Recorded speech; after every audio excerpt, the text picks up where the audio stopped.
नमस्कार दोस्तों, स्वागत है आपका स्टडी फॉर सिविल सर्विसेज में। वीडियो को पूरा देखिए। कोई भी आपका फीडबैक है, कोई सजेशन है, तुरंत वीडियो में कमेंट करके जरूर बताइए। अच्छा लगे तो वीडियो लाइक जरूर कर लीजिए और ऐसे वीडियो लगातार फ्री में पाने के लिए चैनल को तुरंत सब्सक्राइब कर लीजिए और बेल आइकन को जरूर टैप कर लीजिए ताकि आगे भी सारे वीडियो आपको मिलते रहे। यूट्यूब में फॉलो करते हैं तो प्लीज ये वाला फ्री टेलीग्राम चैनल जरूर ज्वाइन कर लीजिएगा। सारे नोटिफिकेशन, सारे अपडेट यहीं पे आते हैं, ध्यान रखिएगा। स्टडी फॉर सिविल सर्विसेज का कोई भी पेड ग्रुप अगर आपको ज्वाइन करना है तो सिर्फ 8564805309696086089483864455 यही नंबर है हमारे, सिर्फ जहां पे कॉल या व्हाट्सएप कर सकते हैं। इंस्टाग्राम पे हमारा पेज जरूर फॉलो कर लीजिएगा, स्टडी फॉर सिविल .सर्विसेज है। ट्विटर पे हमको जरूर फॉलो कर लीजिएगा, @स्टडी फॉर सिविल्स है। नमस्कार दोस्तों, एक बार फिर से आपका बहुत बहुत स्वागत है स्टडी फॉर सिविल सर्विसेज में। और मैं के त्रिपाठी आज आप सभी के साथ जो हमारी daily current affairs news analysis की सीरीज है उसको यहाँ पर बाइलिंगुअल मैनर में कंटिन्यू करूंगा, कवर करूंगा। और जैसा कि आप लोग स्क्रीन में देख पा रहे होंगे कि ये जो आर्टिकल्स हैं गवर्नमेंट की जितनी भी लीडिंग वेबसाइट्स हैं और जो लीडिंग न्यूज़पेपर्स हैं वहां से कलेक्ट किए जाते हैं, फिर आप लोगों को यहाँ पर उपलब्ध कराए जाते हैं, जो आप लोगों के लिए स्पेशली फॉर यूपीएससी, सीएससी, उसके साथ ही जो स्टेट पीसीएस के एग्जामिनेशन होते हैं उनके लिए प्रीलिम्स और मेंस दोनों ही पर्सपेक्टिव में बहुत ही ज्यादा लाभदायी सिद्ध होगी। तो आप लोग इस सीरीज को सतत रूप से देखें और इसका महत्तम लाभ भी अर्जित करें। साथ ही दोस्तों, अगर आपने इस वीडियो में 10,000 लाइक्स का टारगेट कंप्लीट किया तो आप लोगों को इसकी जो पीडीएफ है फ्री ऑफ कॉस्ट हमारे टेलीग्राम के चैनल पर उपलब्ध कराई जाएगी। तो आप लोग हमारा टेलीग्राम का चैनल जरूर ज्वाइन कर ले, साथ ही इंस्टा का पेज भी फॉलो कर ले, वहां पर भी free of cost study material provide कराए जाते हैं। तो आइए देखेंगे कि इन टॉपिक्स को देखने जा रहे हैं हम लोग। तो सबसे पहला टॉपिक बिल्कुल कंटेक्चुअल टॉपिक है, वर्ल्ड अल्जाइमर्स डे, है ना। तो ये जो है हर साल सितंबर में मनाया जाता है, इसलिए ये न्यूज में है। अब अल्जाइमर जो है न्यूरोलॉजिकल डिसऑर्डर है, इसमें जो याददाश्त है बिल्कुल कमजोर हो जाती है, दैनिक जीवन की भी जो गतिविधियां रहती हैं वो भी भूल जाती है लोगों को, तो डिमेंशिया जैसी प्रॉब्लम हो जाती है ना। तो इसको देखेंगे हम लोग। इस डे को क्यों मनाया जा रहा है, मैंने हमेशा बोला है जब भी कोई डे ऑब्जर्व किया जाता है, सेलिब्रेट किया जाता है, तो उस विषय के बारे में लोगों को जागरूक बनाने के लिए जो है किया जाता है। तो हेल्थ से रिलेटेड टॉपिक है, आपका सेकंड पेपर में रख सकते हैं। इसके बाद इंटरनेशनल ईयर ऑफ मिलेट्स 2023 की बात करेंगे। ये भारत में रिकमेंड किया था 2018 में, भारत में जो है बाजरे के लिए जो है वर्ष भी घोषित किया गया था और हमारी ही रिकमेंडेशन में यूनाइटेड नेशन जनरल असेंबली ने 2023 को इंटरनेशनल ईयर ऑफ मिलेट्स के रूप में मनाना तय किया है। तो इसलिए इसका यहां पर चर्चा की गई है। और आप लोगों को पता है कि ये आपका कैसा मोटा अनाज है जिसमें न्यूट्रिशनल जो है आपकी क्वालिटी होती है, इसमें विटामिन ए भी होता है ना। न्यूट्रिशनल जो है ये बहुत ही ज्यादा जो है बेनिफिशियल है न्यूट्रिशनल लेवल पे। तो जो हमारे यहाँ माल न्यूट्रिशन वगैरह की समस्या है उससे निजात पाया जा सकता है। साथ ही इसको उगाने के लिए, इसकी पैदावार के लिए बहुत अच्छी भूमि या बहुत ज्यादा जल की आवश्यकता नहीं होती है। तो जो आपके सूखा प्रवण क्षेत्र है या जहां पर कम पानी की उपलब्धता है वहां पर भी आसानी से ग्रो किया जा सकता है, इसका प्रोडक्शन किया जा सकता है। तो एग्रीकल्चर से रिलेटेड है, थर्ड पेपर में रख सकते हैं ये आप इसको। इसके बाद ऑनलाइन डिस्प्यूट रिजोल्यूशन सिस्टम की बात करेंगे।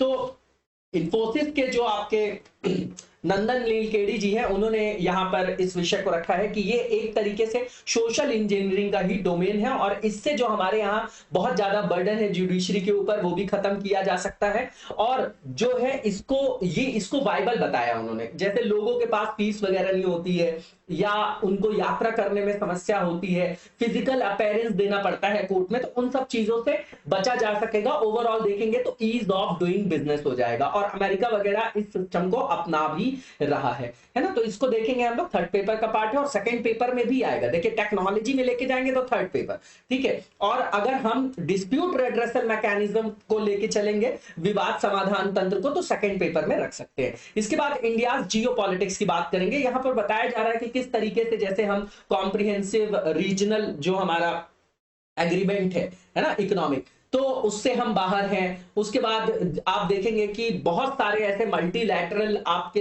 इकोनॉमिक डोमेन वाले जो आपके संस्थान हैं उससे भारत जो है कट रहा है। तो यहां पर ये टॉपिक उठाया गया है, इस मुद्दे को उठाया गया है, इस इशू को, कि अगर आप वर्ल्ड या ग्लोबल पॉलिटिक्स में अपनी स्थिति को सशक्त करना चाहते हैं तो वो तब तक नहीं हो सकती जब तक आपका जियो इकोनॉमिक, जैसे जियो पॉलिटिकल, अगर आप अपनी स्थिति ठीक करना चाहते हैं भू राजनीतिक, तो आपकी भू आर्थिक स्थिति भी बहुत अच्छी होना आवश्यक है। इस इशू को लेकर जो है ये आर्टिकल फ्रेम किया गया, बहुत अच्छा आर्टिकल है, सेकंड पेपर में रख सकते हैं इसको। इसके बाद insolvency and bankruptcy board of India है। तो इस पूरी सिस्टम को जो है ईज करने के लिए, आसान करने के लिए, इसमें जो प्रोसीजर है उसमें डिले वगैरह ज्यादा होता है, तो उसको पार्टिसिपेशन मतलब क्रेडिटर्स की जो है वहां पर पार्टिसिपेशन को एंश्योर करके इसमें भी ईज ऑफ डूइंग बिजनेस करने के लिए कुछ अमेंडमेंट्स किए गए। सिंपल सा टॉपिक है, थर्ड पेपर का पार्ट है। इसके बाद वेब 3 की बात करेंगे हम लोग, ठीक है। तो जैसे अभी जो है मीडिएटर की आवश्यकता होती है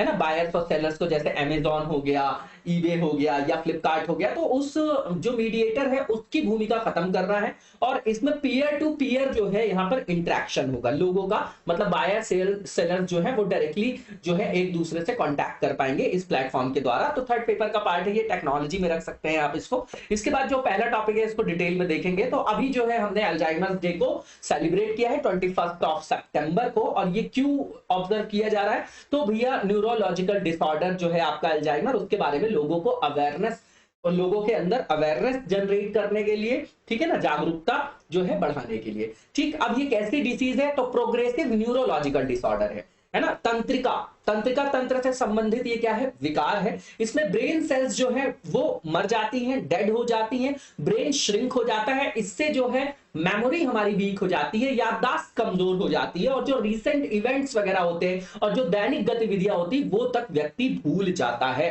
तो अपनी बेसिक नीड्स भी वो फुलफिल नहीं कर पाता है। इसके बाद आप देखेंगे कि ये सबसे ज्यादा समस्या एल्डरली पीपल में देखा जाता है। तो आप देखेंगे कि एल्डरली पीपल वैसे भी वल्नरेबल ग्रुप्स में आते हैं, ठीक है, आश्रित जनसंख्या के अंतर्गत आते हैं, उनके साथ ये समस्या होगी तो वो और भी ज्यादा वल्नरेबल हो जाएंगे। इसके बाद अगर आप देखेंगे तो ये मोस्ट कॉमन कॉज है डिमेंशिया का। डिमेंशिया भी वही है कि याददाश्त का कमजोर हो जाना, इससे मेंटल एबिलिटी पर नेगेटिव इंपैक्ट पड़ता है। तो जो सिंपल टास्क भी होते हैं डेली लाइफ के, डेली रूटीन के, वो भी हम कंप्लीट नहीं कर पाते, फुलफिल उनको नहीं कर पाते। इस साल की जो थीम थी वो नो डिमेंशिया नो अल्जाइमर था, ठीक है ना। अब इसका एम क्या था इस थीम का? तो सीधी बात है कि इसके बारे में लोगों को अवेयर करना, ताकि वो डायग्नोसिस वगैरह कर पाए, और जैसे ही वार्निंग साइंस वगैरह हो तो जितनी जल्दी अर्ली स्टेज में जितनी जल्दी डायग्नोसिस किया जा सकेगा उतनी जल्दी उनको क्योर भी किया जा सकेगा। और इसी के साथ जो सामाजिक कलंक, सोशल जो स्टिग्मा जुड़ा हुआ है इसके साथ, उसको भी खत्म करने के लिए जो है इस तरीके की थीम को अपनाया गया है। अब हिस्ट्री की बात करें तो ये आपका एनुअल वर्ल्ड अल्जाइमर्स मंथ के रूप में सितंबर को जो है सेलिब्रेट किया जाता है, ताकि लोगों के अंदर इसके प्रति जो है संवेदनशीलता और जागरूकता को जो है वो बढ़ाया जा सके, ठीक है, और इससे जो है निजात पाया जा सके। ठीक, इसके बाद अगर आप देखेंगे तो इसको ऑब्जर्व कौन करता है? तो एक आपका इंटरनेशनल फेडरेशन है जिसका नाम है अल्जाइमर्स डिसीज इंटरनेशनल, ठीक है, वो इस जो बीमारी है उसके बारे में जागरूकता का प्रश्रय वगैरह करता है, ठीक है। की डेटा की बात करें तो अभी पूरे वर्ल्ड में 55 मिलियन पीपल जो है सफर कर रहे हैं इस टाइप के डिसऑर्डर से, है ना। 2020 का डेटा है ये आपका, और इसी संस्था ने यहाँ पर दिया है, अल्जाइमर्स डिसीज इंटरनेशनल ने, ठीक है। और यहाँ पर ये बताया जा रहा है, जो प्रोजेक्शन है, जो संभावना है कि 20 सालों में जो है 78 मिलियन केस जो है डिमेंशिया के हो जाएंगे, है ना। मतलब एवरी 20 ईयर्स में अगर आप देखेंगे तो डबल हो जाएंगे ये, है ना।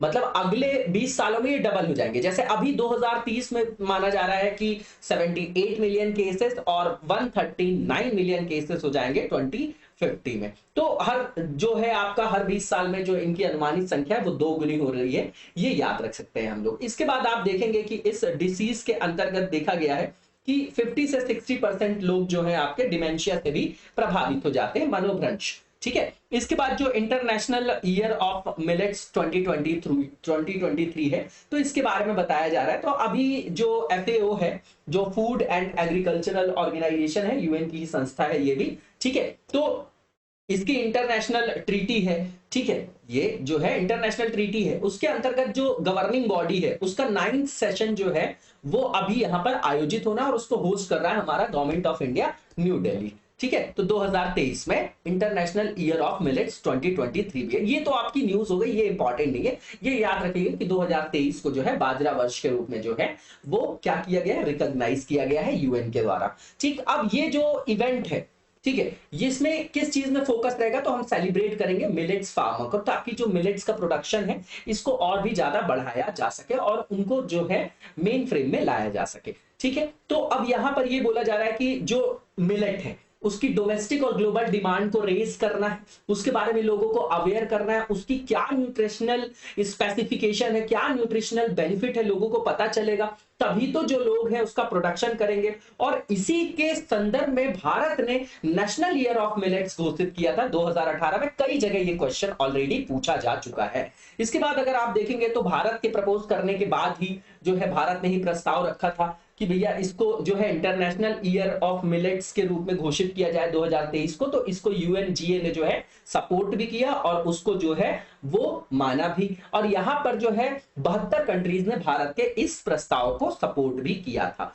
ठीक है, अब इसके अंतर्गत हमारा जो है वो टारगेट क्या है, तो बोला जा रहा है कि सभी प्लेट्स में, एवरी प्लेट्स मतलब हर किसी की पहुंच जो है, हर किसी की प्लेट में जो है मिलेट्स रहे, है ना। ठीक है, ये जो है निर्धारित किया गया है भारत की योजना के अंतर्गत। अब मिलेट है क्या, तो ये स्मॉल सीडेड ग्रास है, आप लोगों ने देखा होगा, ठीक है ना। सीरियल क्रॉप्स के रूप में भी इसको ग्रो किया जाता है, ह्यूमन फूड में भी यूज किया जाता है और जानवरों के चारा के रूप में, फॉडर के रूप में भी इसका यूज किया जाता है। इसको सुपर फूड बोला जाता है। इसमें न्यूट्रिएंट्स, प्रोटीन भी है, विटामिन ए भी है, आयरन भी है, आयोडीन भी है और एंटीऑक्सीडेंट्स भी इसमें पाया जाता है। ठीक है, अब ये माल न्यूट्रिशन से लड़ाई करने के लिए, माल न्यूट्रिशन को खत्म करने के लिए बहुत ज्यादा उपयोगी है। ठीक है, उसके अलावा जो माइक्रो न्यूट्रिएंट की जो डेफिशिएंसी हो जाती है ना, सूक्ष्म पोषक तत्वों की जो कमी, उसको भी दूर करने में ये सहायक है। ठीक है, इसके बाद अगर आप देखेंगे तो भारत ने लॉन्च किया है मिलेट स्टार्टअप इनोवेशन चैलेंज। ठीक है, ये भी इनिशिएटिव किस लिए है, न्यूट्रिशनल सिक्योरिटी को इंश्योर करने के लिए, ताकि इंटेंसिव मैनर में जो है मिलेट के प्रोडक्शन को क्या किया जा सके, प्रमोट किया जा सके। ठीक है, अब इसमें ये सबसे इंपॉर्टेंट है कि इसमें बहुत ज्यादा पानी की आवश्यकता नहीं, बहुत अच्छी सॉइल की आवश्यकता नहीं। तो रेन फेड एरियाज में जहां पर पानी की कम उपलब्धता है, जहां कम बारिश होती है, वहां पर भी इसका प्रोडक्शन, इसका उत्पादन आसानी से किया जा सकता है। तो ये भारत में फूड सिक्योरिटी को भी इंश्योर करेगा और उसके साथ न्यूट्रिशनल सिक्योरिटी को भी इंश्योर करेगा। ठीक है, इसके बाद जो नेक्स्ट टॉपिक है हमारा ऑनलाइन डिस्प्यूट रिजोल्यूशन सिस्टम है। तो इसको हमारे जो नंदन नीलकेणी है, चेयरमैन है और को फाउंडर है इन्फोसिस के, उन्होंने बोला है कि ये सिस्टम जो है एक तरीके का एग्जांपल है सोशल इंजीनियरिंग का।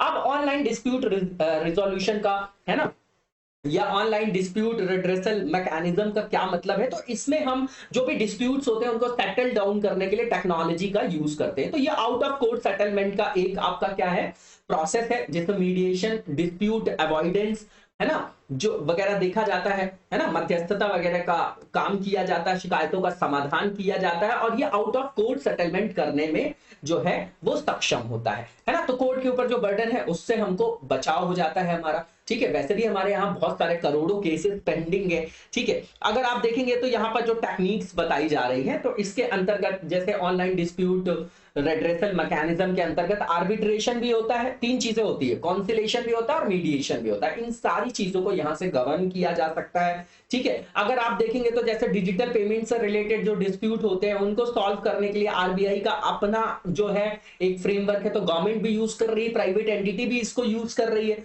और समाधान पोर्टल अगर आप देखेंगे तो गवर्नमेंट ने लाया ही है इंडस्ट्रियल डिस्प्यूट्स को रिजॉल्व करने के लिए, एग्जाम्पल बताए जा रहे हैं। इसके बाद हिस्ट्री की बात करें तो सबसे पहले ये ऑनलाइन डिस्प्यूट मतलब रेड्रेसल मैकेनिज्म, विवाद समाधान तंत्र, ऑनलाइन डिस्प्यूट जो आपका रिजोल्यूशन मैकेनिज्म है या रेड्रेसल मैकेनिज्म है, इसको अगर हम ट्रैक करें, ट्रेस करें, तो जब 90s के एरा में जब इंटरनेट आ जाता है तब से जो है इसका चलन देखा गया, है ना। और फिर 1996 में इंटरनेट का जब चलन हो जाता है, 90s में एलपीजी आया, उसके बाद 1996 में इंटरनेट का प्रश्रय होगा मार्केट में, तो उसके बाद जो है इसमें तेजी देखी जाती है। ठीक है, और इसको लॉन्च किया गया था सबसे पहले ऑनलाइन डिस्प्यूट जो रिजोल्यूशन प्रोजेक्ट था उसको university of Massachusetts and university of Michigan के द्वारा जो है स्टार्ट किया गया।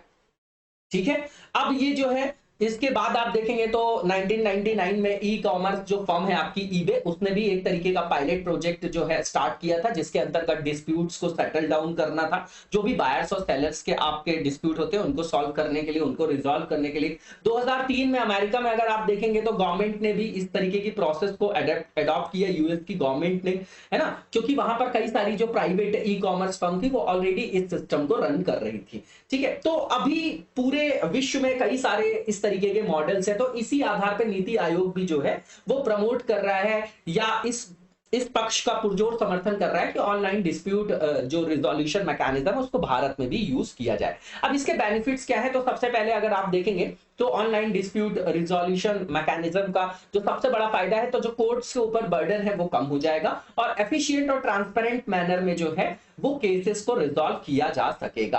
अब यहां पर जो बोला जा रहा है कि जुडिशरी को भी हमारी जो है जैसे ई लोक अदालत वगैरह आप लोग देखते होंगे, तो उसको भी इस टेक्नोलॉजी से जो है वो लैस किया जा सकता है, इंटीग्रेट किया जा सकता है और उससे फिजिकल अपीयरेंस की जो व्यवस्था है, जो अनिवार्यता है, वो समाप्त किया जा सकेगा, है ना, और उससे आसानी से जो है और त्वरित माध्यम से केसेस को सॉल्व किया जा सकेगा।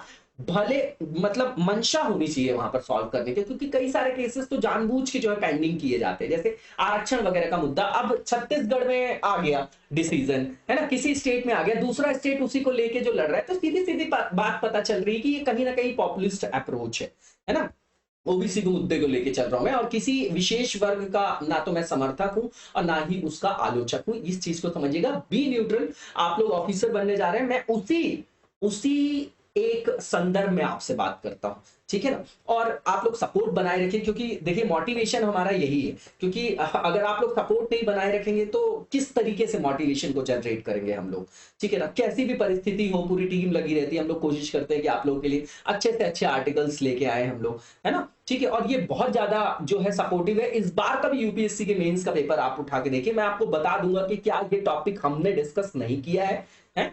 और ज्यादा नहीं, आप पिछले 6-7 महीने की वीडियो देख लीजिए ना, आपको सारे टॉपिक्स जो है रिवाइज हो जाएंगे, ठीक है। तो यहाँ पर ये बताया जा रहा है कि गवर्नमेंट के जो डिपार्टमेंट्स हैं उनके इंटरनल डिस्प्यूट्स में भी इसको इंट्रोड्यूस किया जा सकता है, इससे इकोनॉमिक बर्डन भी जो है वो खत्म होगा, है ना, कहीं जो वायबिलिटी इसकी इकोनॉमिक ग्राउंड में भी ज्यादा है, व्यवहार्यता है, ठीक है ना, और इसमें जो पॉपुलेशन का एक लार्ज सेक्शन है ना, वर्ग, जो जनसंख्या का एक बहुत बड़ा वर्ग है, वो भी न्याय की उपलब्धता उन तक सुनिश्चित हो पाएगी और उनका जो है पैसा बचेगा, जैसे यात्रा करने में पैसा लगता है ना, तो ये सब जो है वहां पर पैसों की भी बचत होगी। अब इसके बाद यहाँ पर ये बोला जा रहा है कि यहाँ पर यही बोला जा रहा है कि लीगल कॉस्ट कम हो जाएगी, टाइम कम लगेगा, बिल्कुल ठीक बात है। इसके बाद आप देखेंगे तो ये प्रोसेस कन्वीनियंट भी है और त्वरित माध्यम से भी न्याय की उपलब्धता हो पाएगी, फास्टर जो है सेटलमेंट हो पाएगा डिस्प्यूट्स का, ठीक है ना, प्रोसेस जो है उसका सिंप्लीफिकेशन हो जाएगा, तो ईज ऑफ डूइंग बिजनेस हो जाएगा, और जो क्रॉस बॉर्डर आपके डिस्प्यूट होते हैं उनको भी सेटल डाउन करने में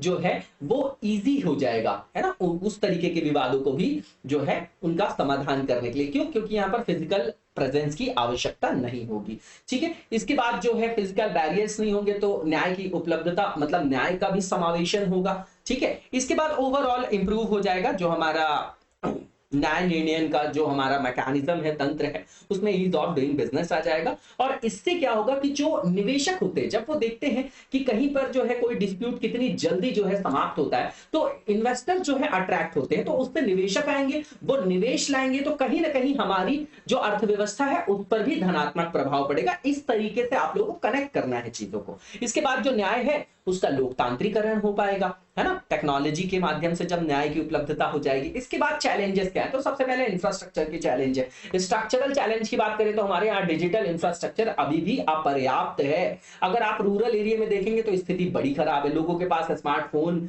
नहीं है, अगर स्मार्टफोन है तो वहां पर एप्रोप्रिएट मैनर में जिस बैंडविड्थ का नेट का कनेक्शन होना चाहिए नहीं है। हम लोग इतनी अच्छी जगह रहते हैं तो यहाँ भी लाइट चली जाती है, यहाँ पर भी जो है अच्छा नेटवर्क मोबाइल में नहीं आता है, अगर हम वाईफाई नहीं यूज कर रहे हैं अच्छा खासा तो हम लोग को बड़ी प्रॉब्लम होती है, ठीक है। अब यहाँ पर वही बताया जा रहा है कि यहाँ पर जैसे कंप्यूटर है, स्मार्टफोन है, medium to high bandwidth inter connection, जो इंटरनेट का कनेक्शन है, इन सब की उपलब्धता जो है हमारे यहाँ एप्रोप्रिएट मैनर में पर्याप्त मात्रा में उपलब्ध नहीं है। तो हमको सबसे पहले डिजिटल लिटरेसी जो हमारे यहाँ कम है उसको भी बढ़ाने की आवश्यकता है। हमारे यहाँ एप्रोप्रिएट मैनर में जो है डिजिटल लिटरेसी भी नहीं है। अगर इंटरनेट इंडिया रिपोर्ट 2019 की बात करें तो अगर टोटल इंटरनेट यूजर्स की बात करें तो उसमें केवल 1/3 यूजर्स हैं इंडिया में वुमेन्स की बात करें तो केवल 1/3 वुमेन ही जो है, मतलब हर 3 में 1 महिला ही यूज करती है, तो 2 यूज नहीं करती है। और अगर रूरल एरिया की बात करें तो वहां वुमेन जो इंटरनेट का यूज करती है वो केवल 28%, और वो भी अवेयरनेस नहीं है। स्टेटस लगाना या व्हाट्सएप चलाना इसको इंटरनेट का जो है डिजिटल लिटरेसी के अंतर्गत नहीं बोला जा सकता उनको। और ये मतलब उनको ये पता भी तो होना चाहिए कि कौन कौन से पोर्टल्स होते हैं, कैसे कैसे हमको अधिकारों के बारे में पता चलेगा, सरकारी योजना योजना क्या है, उसके बेनिफिट्स क्या है ना, किसी क्राइम को किया है तो उसके उनका अगर किसी तरीके से शोषण हुआ, उनके खिलाफ कोई क्राइम हुआ तो कैसे वो उनसे निपट सकते हैं, है ना। तो इन सब चीजों को जानने के लिए जो है उनके अंदर अवेयरनेस जनरेट करना होगा, है ना। उसके कई सारे आयाम हो सकते हैं, गवर्नमेंट उसमें काम कर सकती है, ठीक है। तो यहाँ पर ये बताया जा रहा है रूरल इंडिया में केवल 28% जो वुमेन है उनके पास इंटरनेट का एक्सेस है, या इंटरनेट यूजर्स केवल वुमेन्स के संदर्भ में देखें तो वो केवल 28% है 100 में से, ठीक है। और यहाँ पर आप देखेंगे तो डिजिटल लिटरेसी या डिजिटल अवेयरनेस की भी बात करेंगे तो रूरल और जो आपके अर्बन एरियाज है इसमें बहुत ज्यादा विषमता है, ठीक है। अब यहाँ पर अर्बन इंडिया की बात करें तो जो इंटरनेट की कनेक्टिविटी है या जिनके पास इंटरनेट है वो लगभग 51% है, ठीक है।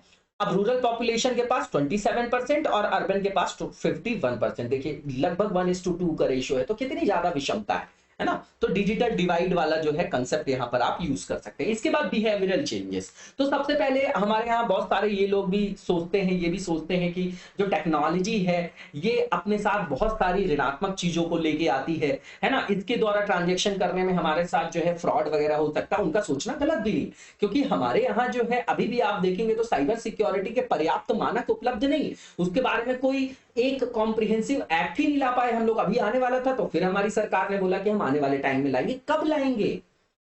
हमारे यहाँ 25-27 साल से नेट यूज हो रहा है, अभी तक आप वो नहीं बना पाए। 2000 का आपका IT एक्ट है, उसी के संदर्भ में आप चला रहे हैं सारी चीजों को, और वो भी वेग है ना। उसका भी गलत यूज कर लेते हैं पॉलिटिशियन, है ना। IT act 66A, Shreya Singhal वगैरह का नाम आप लोगों ने सुना होगा। तो भारत में जो ऑनलाइन विवाद समाधान है इसके बारे में लोगों के अंदर जागरूकता नहीं है, उनके बीच जो है ट्रस्ट डेफिसिट है, विश्वास की कमी है। तो इन सब तरीकों से कैसे होगा काम, तो ये अपने आप में एक बहुत बड़ा चैलेंज है। इसके बाद आप देखेंगे तो कि रेगुलेटरी चैलेंज भी है। क्यों? क्योंकि हमारे पास जो भी स्पेसिफिक प्रोफेशनल्स है उनकी उपलब्धता कम है, और यहाँ पर राइट टू प्राइवेसी ब्रीच होने का भी सबसे बड़ा प्रॉब्लम है, ठीक है। इसके बाद आप देखेंगे कि हमारे यहाँ ऑनलाइन नोटरी वगैरह के लिए कोई भी जो है मैकेनिज्म अभी तक उपलब्ध नहीं। तो वे फॉरवर्ड क्या है, तो लोगों के बीच में अवेयरनेस। देखिए आंसर लिखने का तरीका होता है, जो हमने चैलेंजेस बताए हैं, जिस क्रम में पहले पॉइंट पे जो बताया, दूसरे पॉइंट पे, तीसरे पॉइंट पे, जब वे फॉरवर्ड लिखेंगे तो उन्हीं का समाधान उसी क्रम में लिखेंगे, बहुत अच्छे मार्क्स आते हैं इस तरीके में, ठीक है ना। और कई सारे जो है मेरे जो साथ में जो तैयारी कर रहे हैं लोग, है ना, जो मेरे अंदर गाइडेंस में है, इस बार कई लोगों ने जो मेल दिया है उनकी आंसर राइटिंग कॉपी भी मैं कभी आप लोगों को दिखाऊंगा।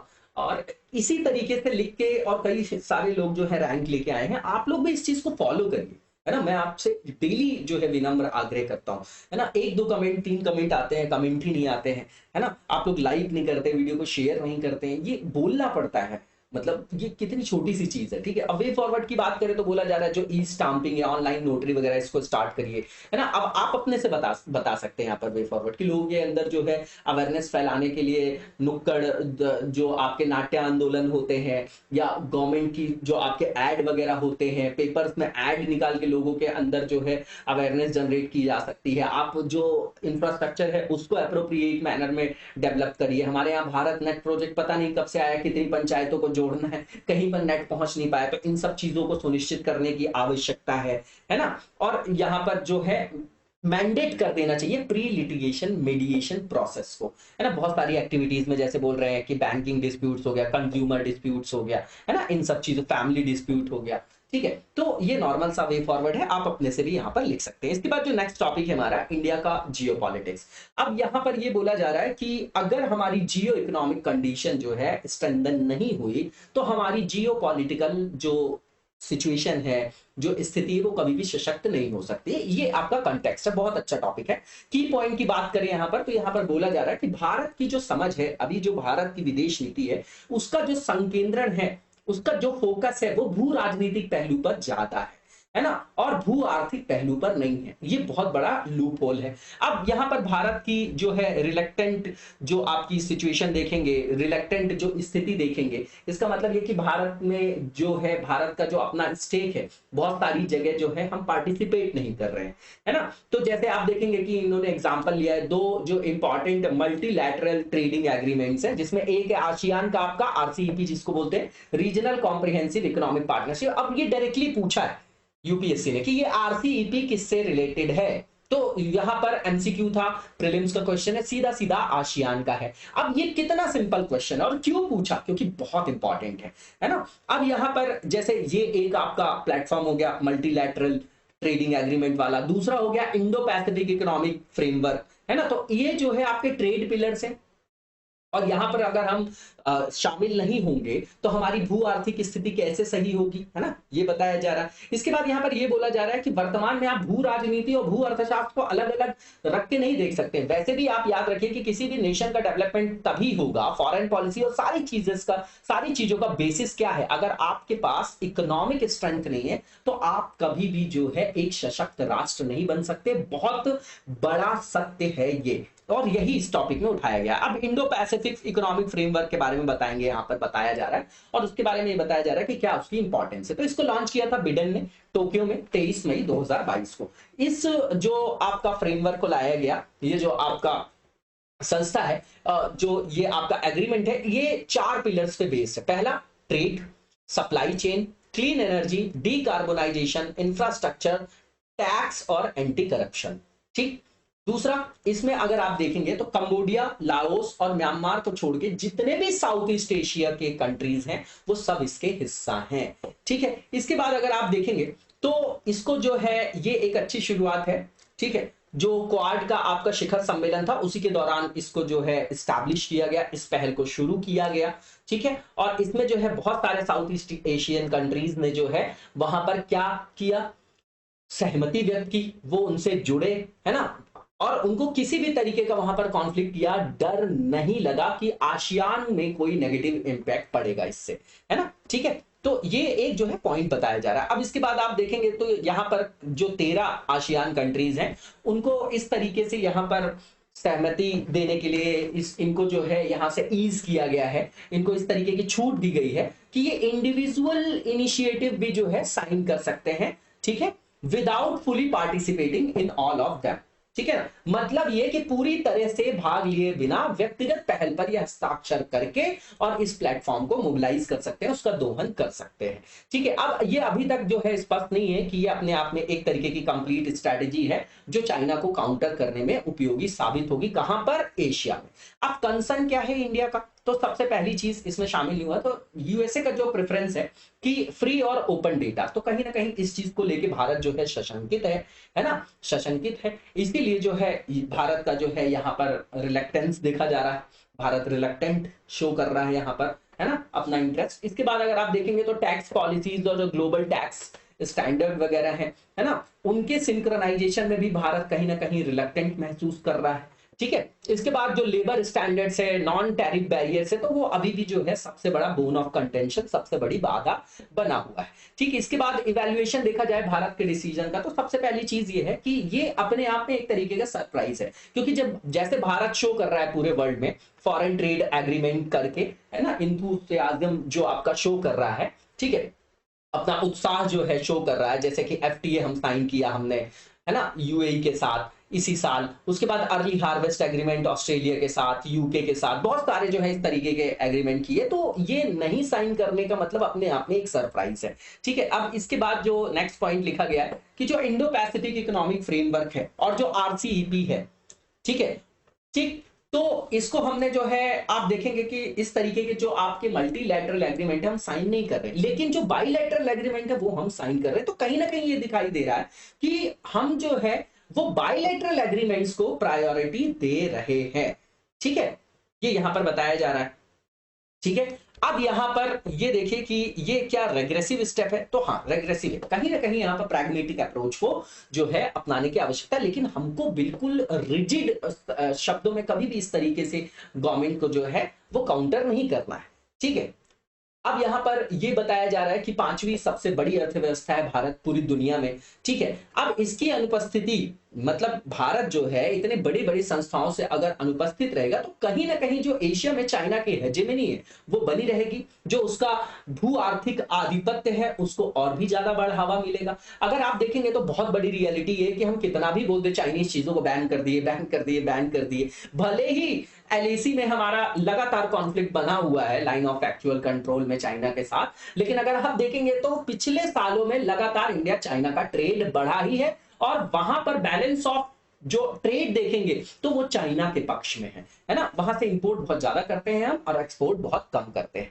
ठीक है, अब इसके बाद अगर आप देखेंगे कि इंडिया को यहाँ पर शायद जो अपना नेचर है उससे दूर हटना चाहिए और चाइना के साथ व्यापार के संदर्भ में अगर देखा जाए तो ठीक है, तो व्यापार से हम एक तरफा संदर्भ में हम उससे अलग नहीं हो सकते, ठीक है ना, और इसको जो है हम मल्टीलैटरल अरेंजमेंट के माध्यम से इस समस्या का समाधान कर सकते हैं। ठीक है, और जैसे कहीं कहीं पर चाइना की प्रेजेंस नहीं है इंडो पैसिफिक इकोनॉमिक फ्रेमवर्क, तो वो उनको भी ज्वाइन करके हम चाइना को काउंटर कर सकते हैं। ठीक है, इसके बाद यहां पर ये बोला जा रहा है कि भारत जब तक जो है इस तरीके से अपने को अलग थलग रखेगा तो हम ग्लोबल सप्लाई चेन में जो है भागीदारी ही नहीं कर पाएंगे। ठीक है ना, भागीदारी ही नहीं कर पाएंगे तो जो वैश्विक आपूर्ति श्रृंखला है या जो वैश्विक आर्थिक जो महत्वपूर्ण आपके संस्थान है इससे अलग थलग हो जाएंगे, भारत का एलियनेशन हो जाएगा। ठीक है, तो वैश्विक आपूर्ति श्रृंखला में स्वयं को एकीकृत करना भारत के लिए बहुत ज्यादा दुष्कर हो जाएगा। इसके बाद अगर आप देखेंगे तो भारत में निवेश की बहुत आवश्यकता है, हमको मेक इन इंडिया, आत्मनिर्भर भारत अभियान है ना, हमारे यहाँ हमको जो है वो विनिर्माण क्षेत्र में जो है आगे जाना है ऐसा बोला जा रहा है, तो इसके लिए बहुत सारे निवेश की आवश्यकता है। तो हम इस तरीके के जो आपके अरेंजमेंट्स हैं मल्टीलैटरल बहुपक्षीय जो इस तरीके के एग्रीमेंट समझौते, इससे अलग थलग रह के हम इस तरीके से निवेशकों को आकर्षित नहीं कर पाएंगे और हमारे ये जो आपके बहुत ही ज्यादा जो बड़े बड़े फ्लैगशिप हम प्रोग्राम चला रहे हैं उनकी सफलता में कहीं ना कहीं प्रश्न चिन्ह लग जाएगा। अगर आप देखेंगे तो एग्जांपल के लिए बता रहे हैं कि कई सारी कंपनीज जिन्होंने चाइना को छोड़ भी दिया तो वो कभी भारत नहीं आई, उन्होंने जो है वियतनाम जैसे कंट्रीज को प्रायोरिटी दी और वो वहां गए। ठीक है, इसके बाद यहां पर यह बताया जा रहा है कि भारत की जो अपनी मैरीटाइम ग्रैंड स्ट्रैटेजी है, ठीक है ना, जो कि पूरी तरीके से मिलिट्री तो अपने नेचर में हो नहीं सकती है। ठीक है, तो यहां पर जो इकोनॉमिक स्टेक्स हैं, जो आर्थिक लाभ के अवसर हैं, उनका दोहन करने की भारत को आवश्यकता है, जिस तरीके से चाइना ने हमेशा क्लेवरली चालाकी से किया भी है, लगातार किया है उसने। ठीक है, अब इसके बाद अगर आप देखेंगे कि जो आपका इकोनॉमिक स्टेक है भारत का, है ना, तो अगर इसी तरीके से हम जो है इस तरीके के समझौतों से बाहर होते चले गए तो जो हम बार बार स्लोगन देते हैं कि भारत में अब एक्ट ईस्ट पॉलिसी को हमने इंप्लीमेंट किया है, तो वापस से हम जो है अपनी लुक ईस्ट वाली पॉलिसी की तरफ चले जाएंगे जो आइडियलिस्टिक अप्रोच में थी, प्रैग्मेटिक अप्रोच में नहीं थी। यथार्थवादी जो स्वरूप है विदेश नीति का वो समाप्त होता चला जाएगा। ठीक है, इसके बाद अगर आप देखेंगे तो कहीं ना कहीं भारत जो है इकोनॉमिकली आइसोलेटेड भी हो सकता है इस तरीके के अपने स्टैंड से, है ना, ग्लोबल लेवल पे। इसके बाद वे फॉरवर्ड क्या है, तो यहाँ पर भारत को जो है अपनी पॉलिसी को रीथिंक करने की आवश्यकता है।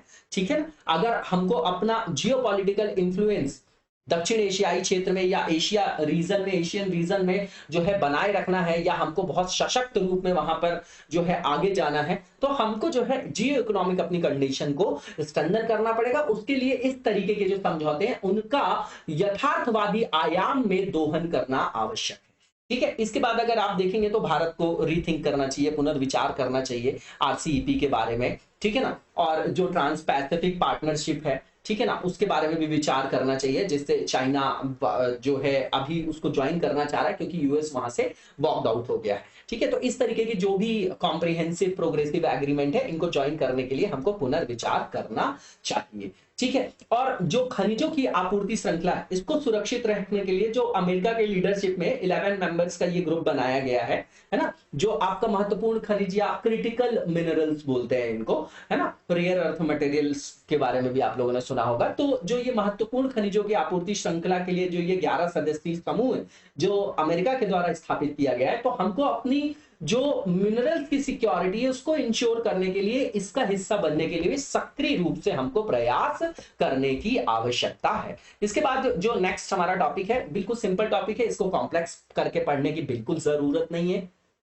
अब यहां पर जो इंसॉल्वेंसी बैंक्रप्सी कोड है उसके अंतर्गत इंसॉल्वेंसी और बैंक्रप्सी बोर्ड भी सेटअप किया गया था। 2016 का जो रेगुलेशन है और जो रेगुलेशन आपका 2017 का था उसके अंतर्गत 2016 के अंतर्गत इसको स्थापित किया गया था, है ना। तो दिवालिया और जो आपका बैंक्रप्सी होता है ये एक तरीके से ये कि जो आदमी लोन वगैरह लेता है ना, तो वो ये बोल देता है कि हम ये रीपे नहीं कर पाएंगे, है ना, इसकी भी अपन डेफिनेशन देखेंगे। तो ये जो अमेंडमेंट किया गया है ये क्यों किया गया है, ताकि जो डिले वगैरह होता है ऐसी प्रोसेस में, है ना, उसको खत्म किया जा सके, इसलिए जो है इसमें जो है अमेंडमेंट लाया गया है। ठीक है, अब इसके द्वारा जो है यहां पर बेटर पार्टिसिपेशन जो स्टेक होल्डर्स का है उसको एंश्योर किया जाएगा, ताकि जो डिले वगैरह है उसको रिड्यूस किया जा सके। ठीक है, तो इसके अंतर्गत देख लेते हैं सबसे पहले कि insolvency bankruptcy board of India क्या है। तो भैया ये एक तरीके की रेगुलेटिंग अथॉरिटी है जो बैंक्रप्सी और इंसॉल्वेंसी से जो भी रिलेटेड जो प्रोसीडिंग्स होती है, प्रक्रिया होती है, उसको परफॉर्म करने के लिए इसको स्टैब्लिश किया गया 2016 के जो एक्ट था, जो आपका कोड था इंसॉल्वेंसी और बैंक्रप्सी, उसके अंतर्गत इसको किया गया। इसलिए कैसा बॉडी हो गया, कैसा निकाय हो गया, वैधानिक हो गया, विधिक हो गया, स्टैच्यूटरी हो गया, क्योंकि एक्ट के अंतर्गत लाया गया। ठीक है, इसके बाद अगर आप देखेंगे तो इसके अंतर्गत जो है बहुत सारे जो गवर्निंग रूल्स वगैरह हैं, किस तरीके से प्रोसेस को जो है वो इंप्लीमेंट किया जाएगा, है ना, तो उसको परफॉर्म करने के लिए इसको बनाया गया था, है ना। तो ये इंडिविजुअल इंसॉल्वेंसी के लिए भी है, कॉर्पोरेट की जो इंसॉल्वेंसी है उसके लिए भी है, इंडिविजुअल की बैंक्रप्सी के लिए भी है, और आपकी कंपनीज वगैरह की भी जो है बैंक्रप्सी उसके लिए भी है। ठीक है, तो इंडिविजुअल के लिए भी और फर्म के लिए भी है। ठीक है, ये यूनिक रेगुलेटर है, एक तरीके से अद्वितीय नियामक है जो रेगुलेट करता है प्रोफेशनल्स को भी, प्रोफेशन को भी और प्रोसेस को भी। इंसॉल्वेंसी की बात करें अगर, तो अगर इसकी डेफिनेशन की बात करें तो जब भी कोई इंडिविजुअल या कंपनी ये बोल दे कि जो भी उसने डेप्ट लिया है, जो उधार लिया है, अब वो रीपे नहीं कर पाएगा, मतलब खुद ही बोल दिया कि भैया मैं दिवालिया हूं। इसके बाद बैंक्रप्सी का बात ये होता है कि जैसे कोई भी न्यायाधिकरण क्षेत्र है, कोई भी एक कॉम्पिटेंट जो ज्यूरिसडिक्शन है ना, कोर्ट की बात कर रहे हैं, मतलब न्यायाधिकरण की बात कर रहे हैं हम लोग, है ना, इसको ट्रिब्यूनल से मत लीजिएगा, इसको ऐसा समझिए कि कोई भी जो आपका कॉम्पिटेंट कोर्ट वगैरह हो गया, जिसके न्यायाधिकार क्षेत्र में अगर कोई भी व्यक्ति या कंपनी जिसको वो बोल दे कि ये बैंकरप्ट है, मतलब ये अब जो है ये उधारी वगैरह नहीं चुका पा रहा है, ये बैंकरप्ट है, मतलब एक तरीके से ये कि ये लीगल डिक्लेरेशन हो जाता है कि कोई जो है उसकी इनएबिलिटी को बताता है कि ये जो है जो भी उधार इसने ले रखा है वो नहीं दे पाएगा, मतलब ये लीगल डिक्लेरेशन है, वंस इनएबिलिटी टू पे ऑफ डेट्स, कर्ज चुकाने की असमर्थता की कानूनी घोषणा है ना। अब ये कानूनी घोषणा कौन करेगा, जो भी कानून प्रवर्तन एजेंसियां होंगी, जो निकाय होगा वही तो करेगा। इसके बाद इसमें क्या प्रमुख बदलाव किए गए हैं, तो मैंने पहले ही बताया आपको कि इसमें जो है आपका जैसे कमेटी ऑफ क्रेडिटर्स होती है ना, उसको कॉन्स्टिट्यूट किया जाएगा, इसमें कमेटी ऑफ क्रेडिटर्स जो है उसको जो है सेटअप किया जाएगा, है ना, किस लिए, जो ये प्रोसेस है उसमें जो है पार्टिसिपेशन को बढ़ाया जाएगा, है ना, इसलिए जो है इस तरीके की कमेटी को बनाया जा रहा है, सेटअप किया जा रहा है। ठीक है, ये फंक्शन करेगी स्टेक होल्डर की तरह, है ना, और कब, जब भी जैसे कोई मुद्दा होता है तो उसके फर्स्ट 60 डेज के अंतर्गत, ठीक है ना, ये फंक्शन करेगी स्टेक होल्डर की तरह। ठीक है ना, जो कंसल्टेंसी कमेटी है ना, in the first 60 days, normal से चीज है, ये सब याद नहीं रखना है, ये सेंटेंस आपको देख लेना, ठीक है ना, अपने आप याद हो जाएगा। इसके बाद अगर आप देखेंगे तो इसमें ये भी बताया जा रहा है कि जब भी कोई जैसे दावा है उस पर निर्णय हो जाता है या प्रक्रिया शुरू हो जाती है, तो उसके 60 दिन के अंदर जो आपकी ये कमेटी बनाई गई है उसको पुनर्गठित किया जाएगा, उनको पुनर्गठित किया जाएगा बेस्ड अपॉन एडमिटेड क्लेम्स। ठीक, इसके बाद यहां पर ये बोला जा रहा है कि जो लिक्विडेटर हैं उनके लिए यहां पर मैंडेटरी बनाया गया है कि जो मीटिंग्स वगैरह है स्टेक होल्डर्स की, जैसे ये कमेटी को बनाया गया है तो उसको जो है रेगुलर नियमित रूप से उनकी जो है मीटिंग्स वगैरह को जो है वो क्या किया जाए, ऑर्गेनाइज किया जाए, जिससे बेटर पार्टिसिपेशन जो स्टेक होल्डर्स का है उसको एंश्योर किया जाए और टाइम बाउंड मैनर में जो है वो इस प्रोसेस को खत्म किया जा सके। इसमें जो स्कोप है मैंडेटरी कंसल्टेशन का लिक्विडेटर के साथ, है ना, उसको जो है वो एनलार्ज किया गया है ना, बढ़ाया गया। कुल मिलाके यहां पर जो है उनकी पार्टिसिपेशन से प्रोसेस को ट्रांसपेरेंट मैनर में, टाइम बाउंड मैनर में जो है, ताकि डिले ना हो, इसको जो है लाया गया है, ताकि प्रोसेस को जो ट्रांसपेरेंट मैनर में और त्वरित माध्यम से जो है वो क्रियान्वित किया जा सके। अब इसमें एक चीज और भी की गई है कि मान लीजिए कि जो आपकी यहां पर मान लीजिए कि जैसे जो फीस वगैरह होती है और अगर उसको जो है फिक्स नहीं कर पाती है कौन, जो कमेटी ऑफ क्रेडिटर्स है, ठीक है ना, कमेटी ऑफ क्रेडिटर्स जो है आपकी, है ना, और यहां पर जो उसको इस तरीके का प्राधिकार दिया गया है कि जो लिक्विडेटर है ना, वहां पर जो एजुकेटिंग अथॉरिटी है, ठीक है, उनके लिए ये किया गया है कि मान लीजिए कि जो कमेटी है अगर वो फिक्स नहीं कर पाती है ना, फीस वगैरह, तो उसका भी फिक्सेशन ये कर पाएंगे। ये सब इतने इंपॉर्टेंट जो है पॉइंट्स नहीं है, लेकिन फिर भी आप लोगों को देखना पड़ेगा। कुल मिला के ये कि जो हितधारक परामर्श समिति है उसके स्कोप को बढ़ाया गया है, उसके कंसल्टेशन के दायरे को बढ़ाया गया है। अब मान लीजिए कि जो न्याय निर्णायक प्राधिकरण है, ठीक है ना, उसने जो है कॉर्पोरेट के दिवालिया का जो आपका प्रक्रिया है उसके दौरान जो है फीस नहीं तय किए जाने पर ये लोग जो है फीस वगैरह भी वहां पर फिक्स कर सकते हैं। ठीक है, इसके बाद यहां पर ये बोला गया है कि मान लीजिए कि कोई क्लेम जो है वो नहीं फाइल किया गया ड्यूरिंग लिक्विडेशन प्रोसेस, ठीक है, तो यहां पर जो अमाउंट ऑफ क्लेम जो है वहां पर जो आता है, ठीक है ना, ड्यूरिंग जो आपका इंसॉल्वेंसी प्रोसेस है, तो उसको भी वेरीफाई किया जाएगा किसके द्वारा, लिक्विडेटर के द्वारा, लिक्विडेटर के द्वारा।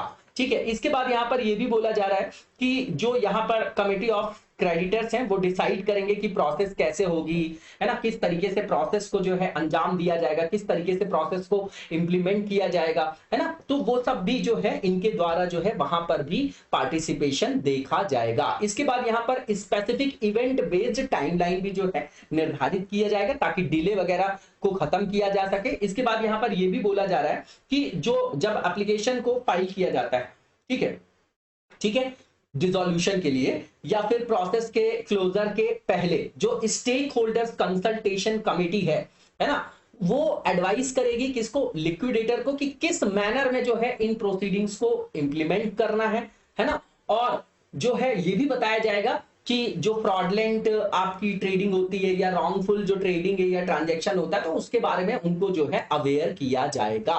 ठीक है, तो ये नॉर्मल से पॉइंट है, इसको एक बार सिर्फ आपको क्या देखना है, इसको एक बार रीडिंग मारना है। इसके बाद जो यहां पर जो इस पूरे टॉपिक का, इस पूरे आर्टिकल का जो आपका कोर है वो क्या है कि इसको क्यों लाया गया है, तो सीधी बात है, इसको इसलिए लाया गया है कि भैया जो डिले है उसको रिड्यूस किया जा सके और जो आपकी लिक्विडेशन प्रोसेस है उसको स्ट्रीमलाइन किया जा सके और इसके द्वारा जो स्टेक होल्डर्स है उनका पार्टिसिपेशन बढ़ाया जा सके। तीन ही कीवर्ड है इस पूरे टॉपिक के।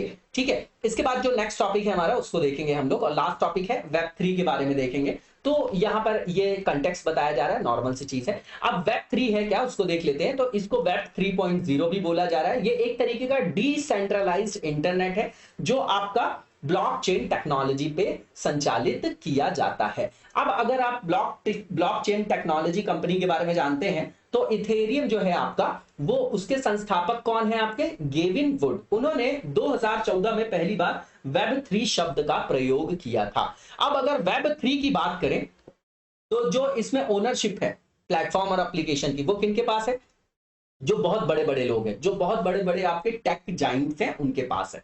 ठीक है, अब बेनिफिट क्या है वेब 3 का, ठीक है, तो इसके अंतर्गत एक जो हम स्टार्ट कर रहे हैं तो उसका मतलब यह कि इसमें डिलीवर किया जाएगा डिसेंट्रलाइज्ड और फेयर इंटरनेट।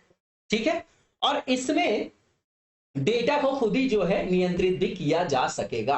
ठीक है, इसके बाद इसमें एक सबसे बड़ा जो इंपॉर्टेंट चीज है, इसमें पीयर टू पीयर जो है डायरेक्ट जो है कॉन्टैक्ट को जो है वहां पर परफॉर्म किया जाएगा, है ना। जो सेलर बायर होंगे वो डायरेक्ट एक दूसरे से कॉन्टैक्ट कर सकेंगे, तो मीडिएटर जो है उसकी आवश्यकता नहीं रहेगी। ठीक है, अगर अभी आप देखेंगे तो जैसे मान लीजिए अमेजॉन है, अगर ईबे है, तो इसमें बायर सेलर को मीडिएटर का जो है यूज करना पड़ता है। ठीक है ना, और उसको जो है अब जो भी रूल्स वगैरह हैं उसके बारे में भी उसको पता नहीं चलता है। ठीक है ना, और डेटा भी जो है वहां से ब्रीच होने की समस्या बनी रहती है। ठीक है, ये बताया जा रहा है। अब यही जो रोल है प्लेटफॉर्म का या मीडिएटर का, ये जो वेब 3 है वो उसको एलिमिनेट कर देगा, उसको खत्म कर देगा, तो डायरेक्टली पीयर टू पीयर जो है कांटेक्ट हो पाएगा। वेब 3 की बात करें तो जो इसकी स्पिरिट है डिसेंट्रलाइज्ड ऑटोनॉमस ऑर्गेनाइजेशन है। इसके द्वारा जो भी बिजनेस के रूल्स होंगे, गवर्निंग रूल्स होंगे, है ना, ट्रांजैक्शन से रिलेटेड, वो सभी के लिए पारदर्शी संदर्भ में अवेलेबल होंगे जिसको कोई भी व्यक्ति देख सकता है। और इसमें सॉफ्टवेयर भी ऐसा जो है वो यूज किया जाएगा जिसमें इन रूल्स के बारे में सारी चीजें जो है बताई जाएंगी। इसके बाद यहां पर ये बोला जा रहा है कि इसमें किसी भी सेंट्रल अथॉरिटी को भी जो है वैलिडेशन के लिए जो है रहने की आवश्यकता नहीं है। क्यों? क्योंकि ये डिसेंट्रलाइज्ड ऑटोनॉमस ऑर्गेनाइजेशन है। बिल्कुल कंटेक्चुअल टॉपिक है, प्रीलिम्स में पूछा जा सकता है। इसके बाद जो नेक्स्ट हमारा फेज है एमसीक्यू से रिलेटेड है। सबसे पहला एमसीक्यू हमारा सोवा वायरस से रिलेटेड, इसके बारे में स्टेटमेंट है, बताना है कौन सा टूल। पहला ये कि ये आपका new mobile banking Trojan virus है, बिल्कुल सही है ये पहला स्टेटमेंट, और इसमें टारगेट किया जा रहा है इंडियन कस्टमर्स को। पहला स्टेटमेंट बिल्कुल ट्रू है। दूसरा ये कि आपका मतलब फिरौती के लिए यूज किया जाने वाला एक तरीके का ट्रोजन है, ठीक है ना। और इसमें जो है, जो ये फिरौती के लिए एंड्रॉइड जो आपके स्मार्टफोन्स होते हैं उसको जो है चोरी से जो है ये एनक्रिप्ट कर सकता है, और इसको अनइंस्टॉल करना भी बहुत ज्यादा टफ है। दूसरा स्टेटमेंट भी ट्रू है। तीसरा ये कि ये जो है आपका एंड्रॉइड उपयोगकर्ताओं को ठगने के लिए, उनके साथ धोखाधड़ी करने के लिए, इसके पास 200 से अधिक जो बैंकिंग और भुगतान जो एप्लीकेशन है उनकी नकल करने की क्षमता होती है। तीसरा स्टेटमेंट भी बिल्कुल ठीक है, और इसका आंसर आपका ऑल ऑफ द अबव हो जाएगा क्योंकि सही पूछा जा रहा था। इसके बाद जो नेक्स्ट स्टेटमेंट है हमारा, इसमें आर्टिकल जो 145 है कॉन्स्टिट्यूशन का, उसके बारे में यहां पर स्टेटमेंट फ्रेम किए गए हैं। बताना है कौन सा ट्रू है। तो आप कॉन्स्टिट्यूशनल बेंच के बारे में आप लोगों को पता होगा। तो यहां पर जो अंडर आर्टिकल 143 सब क्लॉज 3 है, इसमें क्या लिखा हुआ है? Any case involving a substantial question of law, मतलब संविधान से संदर्भित बहुत इंपॉर्टेंट क्वेश्चन जिसमें होता है, जिसमें निर्णय देना होता है, ठीक है ना, और वहां पर इंटरप्रिटेशन देना होता है ना कॉन्स्टिट्यूशन का, तो इसको डिसाइड किया जाता है एटलीस्ट 5 जजेस की बेंच के द्वारा। बिल्कुल ठीक बात है, पहला स्टेटमेंट। दूसरा ये है कि इसके अनुसार जो भी सुनवाई होती है उसमें जो आधार होता है वो ज्यादा से ज्यादा न्यायाधीशों की सहमति पर निर्धारित होता है। मतलब जो वास्तविक निर्णय वही माना जाता है जिसमें अधिकांश न्यायाधीशों की सहमति होती है। तो दोनों स्टेटमेंट बिल्कुल ठीक है और सही ही पूछा जा रहा था, तो इसका आंसर आपका सी, बोथ आर करेक्ट हो जाएगा। इसी के साथ आज के वीडियो को यहीं पर विराम देंगे। नेक्स्ट वीडियो में कंटिन्यू करेंगे, तब तक लगातार जबरदस्त तरीके से पढ़ते रहिए और आगे बढ़ते रहिए। Thank you so much, best of luck.